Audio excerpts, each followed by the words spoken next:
Hello everybody, welcome to another episode from Pro Engineering. I have some updated information for you on the MIP Hotshot differentials. I actually have some prototype images as well as a video of the installation process into the Hotshot transmission. Prior to getting there, what I actually want to do is talk a little bit about what you're going to get and how to order. Go to miponline.com and then you have MIP products, Tamiya, and you'll have a number of products here that are available. And then the last two are going to be the pre-sales, which are the Hotshot and the BigWig. So I'll click on Hotshot. You will have a number of options here. So you have some spare parts, like for example, the main gear, dog bones, out drives, and a couple of versions of the differential. Now this is what I wanted to talk about. The left side, you can order the 2 diffs. On the right side, you can order the single diff.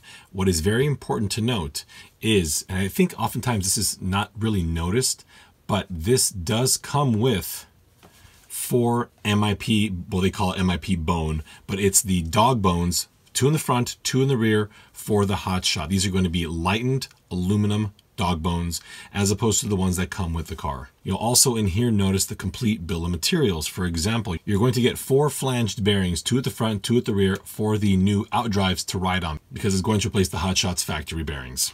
What you are going to get is going to be very similar to the one for the ORV, where it actually has 2 of the flanged bearings here. The main difference is you're going to get 4, as well as the dog bones for the front and the rear.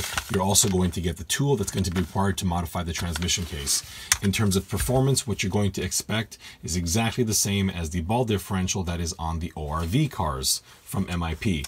Completely silky smooth. This is also going to provide you the ability to alter the viscosity of the grease so that the ball differential could in fact act more like a limited slip differential, and with thick enough grease it could really prevent the differential from acting like a differential in all but the tightest of turns, therefore increasing traction on certain track conditions.